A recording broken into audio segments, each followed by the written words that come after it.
बे एरियात मी माझं दुसरं मास्टर्स करत होतो. त्यावेळेला सँटा बार्बरातलीच काही मंडळी माझ्याकडे जी शिकत होती गाणं, मी मास्टर्स करत असताना शिकवत होतो. त्यापैकी काही मंडळी म्हटली की तुम्ही शिकवाल का आम्हाला? मग एकाचे 2 ते वर्ड ऑफ माउथनी 30-40 विद्यार्थी माझ्याकडे झालं. माझ्या गाण्यात आनंदच होता. नाही, त्यामुळे I was not looking for anything आणि that probably is something propelled because I had nothing to prove, no burden, no deadlines, nothing. मग अनुषंगाने काही गोष्टी यायला लागल्या. पहिल्यांदा शिवमणी म्हणून जे ड्रमर आहेत ना, ते अमेरिकेत आले होते. तेव्हा माझी त्यांची ओळख झाली. मग त्यांनी मला विचारलं, तुम्ही कंपोज करता का? तर मी कंपोजही करत होतो. मग मला म्हटले ऐकवा काही गोष्टी. मग मी त्यांना 2-3 गोष्टी ऐकवल्या. मग ही गॉट व्हेरी एक्सायटेड आणि म्हटले brother we should play in a band. मग तेव्हा मी एका बँडमध्ये त्यांच्याबरोबर आम्ही काही कार्यक्रम केले.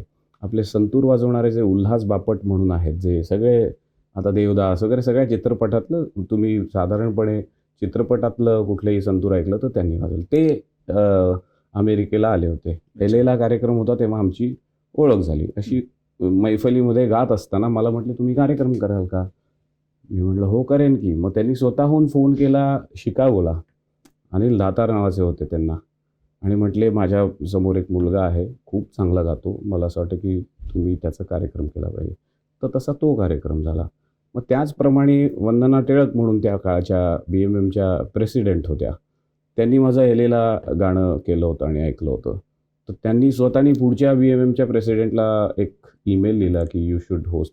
त्यामुळे अशा ऑटोमॅटिक गोष्टी होत गेल्या. मग राहुलचा फोन आला, कट्यारमध्ये नाटक करशील का? मग ते नाटक झालं. मग सवाई गंधर्व संगीत महोत्सवामध्ये माझं गाणं झालं. मग त्याच्यानंतर कट्यार चित्रपट आला. त्यामुळे it was just like a sequence of serendipitous accidents. आणि त्याच्यानंतर कट्यार जो सिनेमा मिळाला, म्हणजे ती तुमची डेफिनेटिव्ह मोमेंट होती? म्हणजे आधी महेश काळे नंतर दी महेश काळे? नाही, म्हणजे फ्रॉम पीपल्स पर्स्पेक्टिव्ह होती. पण माझ्यासाठी हँड्स डाऊन डेफिनेटिव्ह मोमेंट होती 10वीची सुट्टी. कारण तेव्हा मला अभिषेकी बुवांनी शिष्य म्हणून पत्करलं होतं. ते जर घडलं नसतं तर ह्यातला मी आत्ता सांगितलेल्या कुठल्याही गोष्टी घडल्या. So by a long margin hands down that was my definitive moment.